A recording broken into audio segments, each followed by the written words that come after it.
미국 워싱턴에 본사를 둔 민주주의 기금의 조사에 따르면 트럼프가 속한 공화당이나 오바마와 힐러리 클린턴이 속한 민주당이 아닌 중도 성향의 유권자가 무려 32.8%에 육박하였습니다. 대표적인 여론조사 기관 갤럽의 조사는 좀 더 높습니다. 중도 성향이라 응답한 자가 무려 40%에 육박하였는데요. 현재 미국은 압도적인 리더십을 보이며 미국 국민들의 절대적인 지지를 받고 있는 인물이 민주당이나 공화당에는 없다는 뜻입니다.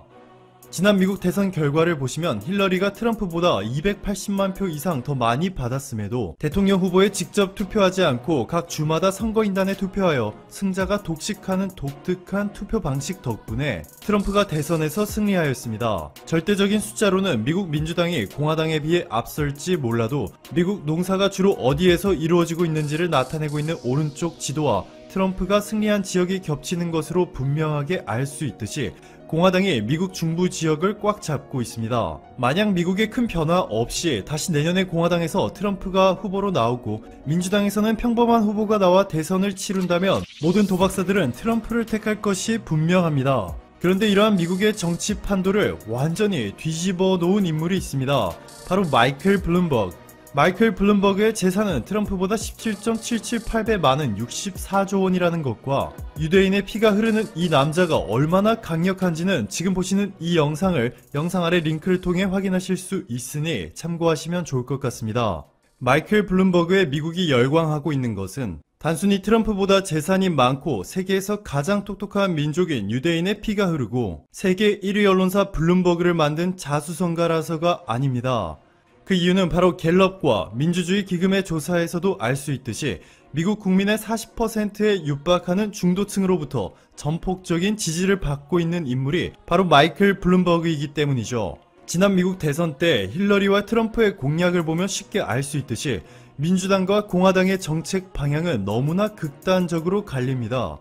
보시면 트럼프 대통령은 한미동맹을 재검토하고 주한미군 주둔 비용도 한국이 전액 부담, 한미 FTA를 전면 재검토하자고 강력히 주장하였습니다. 실제로 이미 한미 FTA는 재협상을 마쳤고 최근에는 한국이 주한미군 주둔 비용으로 내고 있는 수준의 5배인 6조 원을 요구하였죠. 주한미군 1년 유지 비용이 45억 달러, 우리 돈으로 5조 3천억 원인데 유지 비용을 전부 다 내고 7천억 원을 추가로 그냥 달라는 것입니다.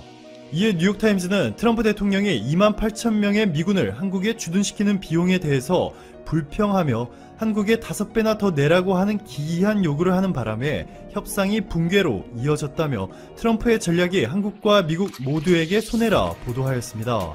그렇다고 미국의 민주당이 한국의 국익을 끔찍이도 생각해주는 것은 절대 아닙니다. 대한민국의 국익에 전혀 초점이 맞춰지지 않은 한일 지소미아를 미국 민주당의 오바마 정부가 적극적으로 개입함과 동시에 박근혜의 졸속 체결 작전이 합작을 이루면서 체결되어 버렸죠. 한국 역사상 최악의 외교 중 하나로 꼽히고 있습니다.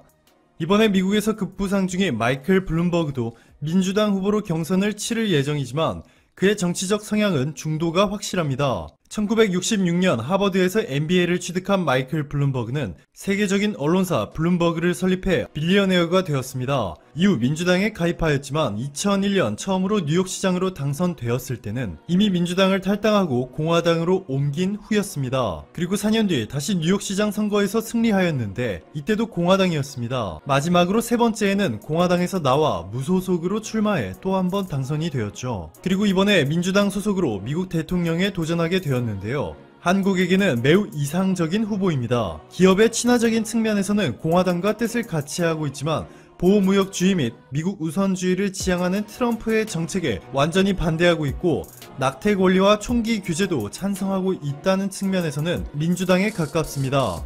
SCMP의 보도에 따르면 마이클 블룸버그는 이미 세계에서 가장 영향력 있는 정치가들과 CEO들을 포함시키는 글로벌 포럼을 만들어 운영 중에 있습니다. 매년 세계 정상들과 글로벌 기업들의 회장들이 대거 참석하는 스위스 다보스 포럼을 뛰어넘는 수준의 포럼이 될 것으로 전망되고 있을 정도로 영향력이 막강한데요. 중국 정부 산하의 국제교류센터와 협력하는 동시에 헨리 폴슨 미국 전 재무장관이 공동 의장을 맡고 있고 세계 부자 순위 1위인 마이크로소프트 설립자 빌 게이츠, 중국의 전 중앙은행 총재 주 샤오찬 등이 자문위원을 맡고 있는 만큼 중국과의 원만한 이해관계도 이미 어느 정도 형성이 되었습니다. 마이클 블룸버그가 정권을 잡게 되면 중국과의 무역전쟁이 순식간에 종료될 것이고 한국의 경제도 다시 날개를 달고 하늘 높이 날아가겠죠. 현재 일본이 한국을 상대로 한 수출 규제는 계란으로 바위치기에 적절한 예로 오히려 한국 기업들이 국산화라는 내실을 다지는 소중한 기회가 되었기 때문에 가볍게 무시해 줄 수 있지만 미국과 중국의 무역전쟁이 한국 경제에 미치는 영향은 결코 무시할 수 없는 수준입니다. 여기 한국이 어느 국가들에 많이 수출하고 있는지 보시면요. 중국이 25%로 의존도가 가장 높았습니다. 미국보다 2배 이상 높죠. 한국의 심장과도 같은 반도체 산업 의존도를 보시면 더욱 심합니다. 중국에 무려 44%를 수출하고 있는데요. 물론 그렇다고 해서 한국 반도체 전부를 중국 기업들이 사는 것은 아니고 한국의 삼성, LG를 포함한 글로벌 기업들이 중국의 대규모 생산 공장을 가지고 있다 보니 이들이 주요 고객입니다. 그런데 미국이 현재 중국산 제품에 폭탄 관세를 부과하며 무역 전쟁을 치르고 있으니 중국에 대한 의존도가 높은 한국의 대기업들이 받고 있는 타격이 상상을 초월하고 있습니다.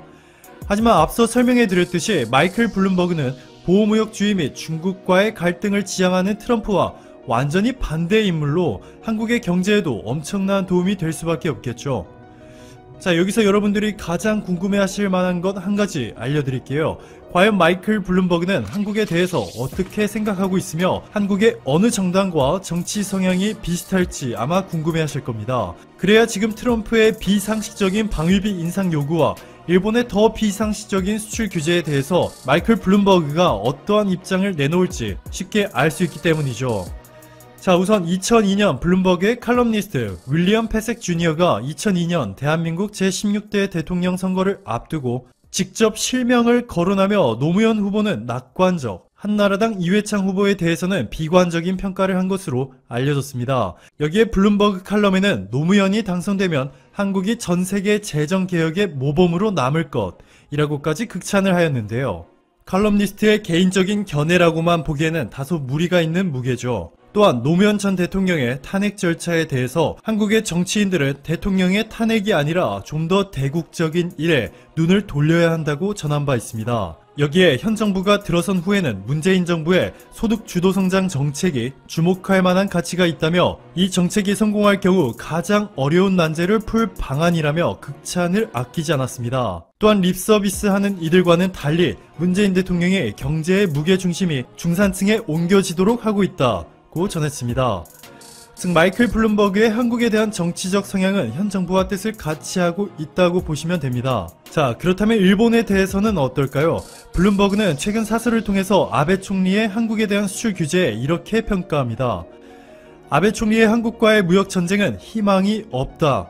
일본이 가장 먼저 해야 할 일은 어리석은 무역 전쟁으로부터 일본을 탈출시키는 것이라며 일본의 수출 규제 조치가 일제강점기 때 강제로 동원된 한국인 노동자들에게 손해배상을 해야 하는 최근 한국 법원의 결정에 대한 보복으로 분명히 의도되었다라고 말하고 있습니다. 그리고 이 영상을 통해서도 자세히 설명드렸는데요.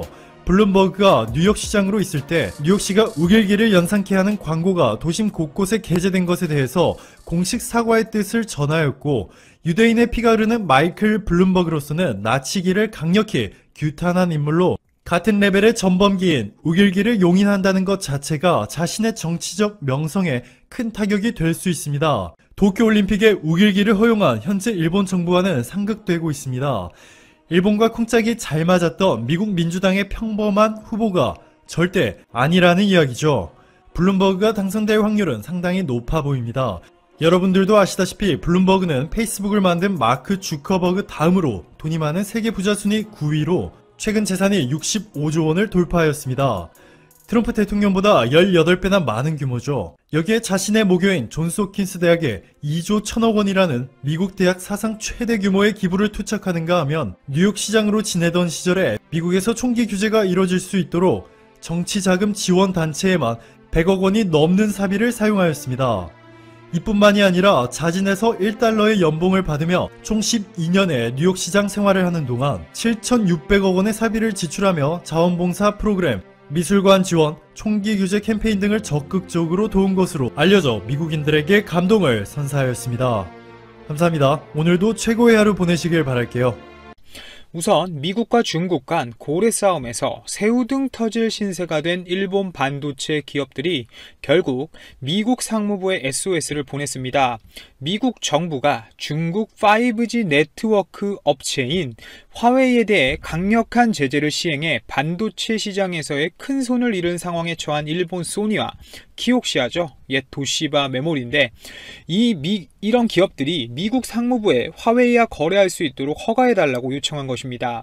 4일 니온게이지아이에 따르면 소니와 키옥시아 홀딩스가 한국 삼성전자 및 SK하이닉스에 이어 화웨이의 지속적인 부품 공급을 승인해달라고 미국 상무부에 요청했다고 보도했습니다. 미국의 대화웨이 제재를 지켜보고만 있는다면 일본 반도체 업계의 실적 타격이 아무래도 불가피하다는 판단이 있었겠죠. 팩트는 팩트이니 제가 말씀을 드리겠습니다. 실제 화웨이는 세계에서 세 번째로 반도체를 많이 구매하는 이른바 큰손 기업이 맞습니다. 현재까지 세계 시장에서 50% 안팎의 점유율을 확보한 이미지 센서 1위 기업인 일본 소니의 경우 1조엔 하나 기준으로 약 11조 700억 원 수준가량의 전체 매출액 중 20%는 화웨이에서 나오고 있는데요. 미국 애플에 이어 두 번째 큰손 고객인 셈이죠. 또한 화웨이는 매출의 40%가 스마트폰용 전용 메모리에서 나오는 세계 2위 낸드 플래시 기업 키옥시아의 주요 고객사이기도 합니다. 자, 단순하게 분위기만 가늠해 봐도 일본 기업들의 타격이 얼마나 큰지 우리는 알 수 있습니다. 아주 좋은 상황이죠. 방금 말씀드린 소니만 봐도 매출의 20%가 화웨이에서 나오는데 그 매출이 대부분 사라진다고 하면 삼성전자 입장에서는 우선 점유율 확대가 자연스럽게 이루어지게 됩니다. 특히 오포, 비보, 샤오미 등은 삼성전자 이 아이소셀 시리즈를 굉장히 좋아하죠. 거기다 단순한 계산만 해봐도 내년이면 약 90% 정도 급락 수준으로 이 화웨이 스마트폰 사업이 사실상 없어지는 것과 마찬가지일 수 있다는 이야기가 나오고 있는데요. 실제 지난 8월 소니는 2021년 3월 이미지 센서 사업의 영업이익이 전분기보다 45% 줄어든 1,300억엔 화나 약 1조 4,300억 원 수준으로 떨어질 것으로 전망하기도 했습니다. 코로나19로 인한 스마트폰 수요가 낮아진 것이 가장 큰 영향을 미치지만 미국이 제3국을 통해 부품을 사고 팔 수 있는 우회로까지 차단하면서 일본 반도체 기업들은 발등에 불이 떨어진 상태인 것이죠. 결국 미국 상무부의 대화웨이 제재로 인해서 일본 기업들의 영업이익 전망치가 더 떨어질 수도 있다는 이야기입니다. 자, 소니뿐만이 아니죠. 우리나라 반도체 어떻게 좀 해보려던 일본 반도체 업체들도 문제가 커졌습니다. 세계 2위 낸드 플래시 업체인 키옥시아는 화웨이 제재 여파로 오는 6일로 예정돼 있던 도쿄증권거래소 지주회사 기업공개 즉 IPO를 미뤘죠. 키옥시아는 전체 매출의 40%가 스마트폰용 메모리 칩에서 나오는데 화웨이는 그 중에서 꽤 큰 비중을 차지하고 있는 것으로 알려져 있습니다. 화웨이에 칩을 못 팔아서 상장을 미룰 정도면 그 비중이 얼마나 클지에 대해서 대충 예상은 해볼 수 있을 정도죠. 결국 중국 시장이 없다면 일본은 꼬꾸라질 위기이고 SMIC의 제재가 오늘 공식적으로 확인이 된 만큼 화웨이가 설 길은 더욱 적어진 상태이기에 빨리 일본 반도체 업체들의 몰락이 보였으면 좋겠네요. 자, 다음은 삼성전자와 관련된 소식입니다. 최근 삼성전자가 대만의 TSMC를 기존보다 더욱 빠르게 추격하고 있습니다. 우선 파운드리 시장은 최근 몇 가지 이슈가 있었는데요. 우선 첫 번째로 비인텔 진영의 급성장, 그리고 두 번째로 엔비디아의 ARM 인수, 그리고 세 번째는 미국의 SMIC 제재 등을 재료로 크게 팽창해 오는 2024년 944억 100만 달러까지 성장할 전망인데요.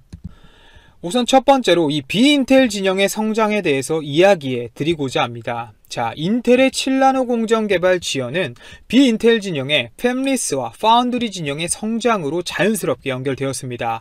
특히 파운드리 절대 강자인 이 TSMC는 인텔, AMD, 애플 등 고가 수주에 집중할 것으로 보이는데요. 당연히 시장이 커지는 만큼 업체 이외의 빠른 추격자 삼성도 낙수 효과가 예상될 수밖에 없겠죠. 미국이 글로벌 5위 업체인 중국의 SMIC를 제재하면 나머지 업체들은 반사이익을 자연스럽게 얻게 됩니다. 됩니다. 특히 SMIC는 화웨이, 퀄컴, 브로드컴 등을 고객사로 뒀는데 이 중 미국 회사인 퀄컴과 브로드컴이 물량이 국내 업체로 넘어올 가능성이 당연히 큽니다. TSMC가 캐파가 없다라고 얘기할 정도로 현재 TSMC 라인은 풀 가동 중이라고 하죠. 그리고 또 최근 엔비디아는 이 ARM을 400억 달러에 인수키로 했고 이 역시 인수가 차질 없이 완료된다면 물론 그런 확률은 조금 적겠지만 말이죠. 인공지능과 저전력 모바일 설계가 시너지를 내면서 비인텔 진영이 확장되면서 당연히 팹리스 업체들의 판이 커지고 자연스럽게 파운드리 시장도 늘어나게 돼 있습니다. 메모리에 삼성이 있다면 아직 인정하기는 솔직히 싫지만 그래도 말씀을 드려야겠죠. 파운드리에는 TSMC가 있고 그 뒤에 삼성이 있죠. 아직 파운드리에선 이 TSMC의 독주 체제가 완고한 것이 사실입니다. 납기 대응력, 전후 공정 기술이 경쟁사 대비 압도적이라는 평가도 받고 있고 주문이 내년 상반기까지 밀려 더 생산할 라인이 없다는 이야기가 흘러나올 정도로 이 TSMC의 주문량은 꽉 차 있는 상태입니다. 특히 미세하면 미세한 공정으로 갈수록 말이죠. 삼성은 바로 이 부분을 노리고 있는데요. 삼성은 TSMC가 소화할 수 없는 시장을 전략적으로 공략 중입니다. 우선 세계에서 5나노 공정이 가능한 곳은 TSMC와 삼성전자 두 곳뿐이죠. 이 100억 달러를 훨씬 웃도는 투자금이 필요한 7나노 이하 공정부터는 사실상 삼성과 TSMC만이 집행이 가능하기 때문에 이강구도 체제는 향후 더 견고해질 수밖에 없습니다. 또 삼성의 현재 파운드리 시장 점유율은 17.4% 수준인데 삼성이 이 파운드리 사업부를 LSI 사업부에서 분사시켜서 출범시킨 2017년 당시 점유율은 6% 수준이었던 점을 감안해 본다면 물론 자사 물량을 기본으로 하지만 그래도 불과 3년 만에 3배 가까이 성장을 이뤄낸 것이죠. 삼성과 TSMC의 파운드리 시장 승부는 아마도 빠르면 내후년 정도로 전망이 됩니다. 바로 MBC 팻이라고 불리는 이 게이트 올 어라운드 공정이 3나노 공정부터 적용이 될 예정인데요. 바로 이 시점이 삼성전자가 TSMC를 잡기 위해 더 치고 나갈 수 있냐 없냐를 확인할 수 있는 변곡점이 될 것 같습니다. 특히 모든 업체들이 이 GAA에 굉장히 관심을 보이고 있다고 하는데 두 회사 중 어떤 업체가 이 게이트 올 어라운드 공정을 양산 공정에 도입하고 안정적으로 수율을 뽑아내느냐가 앞으로 이 파운드리 시장의 리더가 되냐 마냐를 결정할 수 있기 때문이죠. 특히 GAA 같은 경우는 아직까지 양산 공정이 제대로 나오지 못한 상황이기 때문에 어떤 특허 그리고 어떤 공정 생성 방법 그리고 설계 자산 IP와 설계 능력을 강화한다면 삼성전자의 파운드리 시장 장악력은 더욱 빨라질 수도 있습니다. 최근 그리고 애플의 AP가 이 TSMC의 5나노 공정을 활용해서 나온다고 하고 있고 삼성 또한 올 상반기부터 5나노 양산을 시작하고 있는 만큼 더욱더 이 두 업체 간의 경쟁은 치열해질 것으로 보입니다. 오늘도 제 방송을 들어주셔서